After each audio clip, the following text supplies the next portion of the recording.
नमस्कार मंडळी, सुवर्णाच किचनमध्ये तुमचं खूप खूप स्वागत आहे। आज मी तुम्हाला शेंगाची रस्सा भाजी दाखवणार आहे। मी ह्याच्या आधी तुम्हाला शेवग्याच्या शेंगाची डाळ पण दाखवलेली आहे आणि त्याच्यासाठी आपल्याला काय काय साहित्य लागणार आहे ते मी तुम्हाला दाखवते।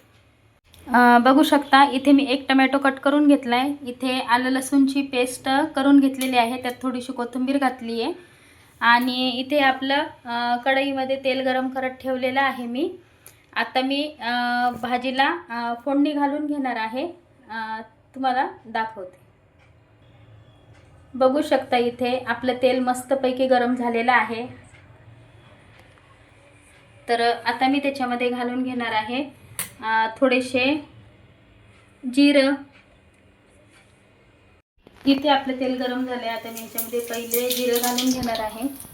आणि ही ना शेवग्याची आमटी खूप छान लागते, चवीला पण एक आलं लसूणची पेस्ट टाकून देणार आहे आणि शेवग्याची शेंगाची भाजी पण एक नंबर लागते, खूप छान लागते। छान असं मिक्स करून घ्यायचं।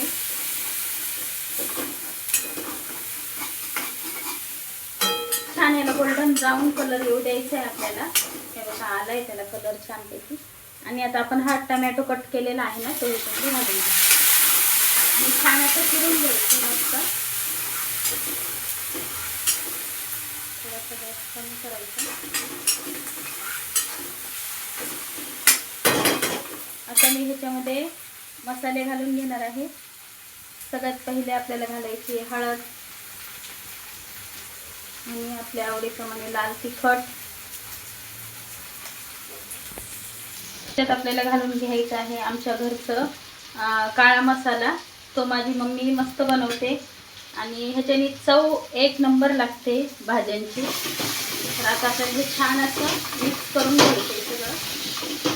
टोमॅटो असे स्मॅश करून घ्यायचे, म्हणजे भाजी तशी विरघळून जातील आणि ते आपण दिसणार पण नाही।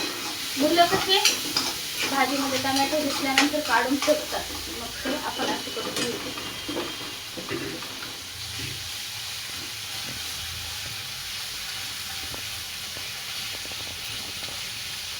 बघा किती सुंदर कलर आलाय त्याला।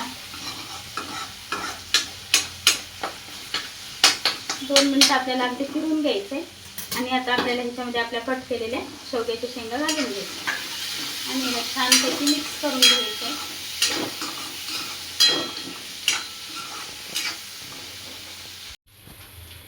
आता आपल्याला ह्याच्यामध्ये चवीप्रमाणे मीठ घालून घ्यायचे। ही ना थोडीशी मी ग्रेव्ही करणार आहे, कारण आपल्याला हिला पोळी बरोबर चपाती बरोबर खायचं आहे, त्याच्यामुळे आता मी ह्यात मीठ टाकलेलं आहे आणि मसाला वगैरे सगळं आपलं टाकून झालं आहे। आता मी ह्याला 2-3 मिनिटं वाफवून ठेवते आणि नंतर मग पाणी सोडते। तर बघू शकता, ह्याच्यामध्ये मी आता मस्त थोडंसं पाणी घालून घेणार आहे।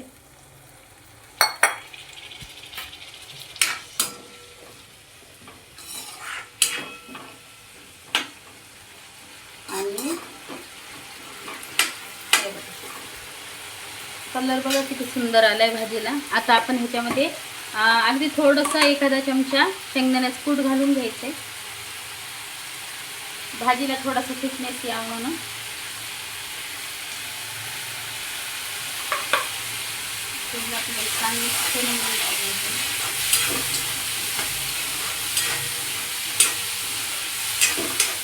वाव, किचननी मस्त स्मेल दरवळतोय भाजीचा।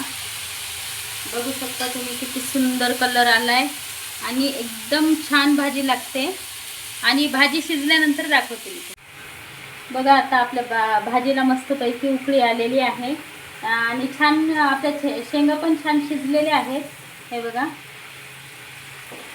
शेंग पण आपली छान शिजलेली आहे। आणि ही माझी शेंगाच्या भाजीची रेसिपी तुम्हाला जर आवडली असेल तर प्लीज माझ्या रेसिपीला लाईक करा, शेअर करा आणि सबस्क्राईब करायला अजिबात विसरू नका। भेटू आपण नेक्स्ट व्हिडिओमध्ये। बाय।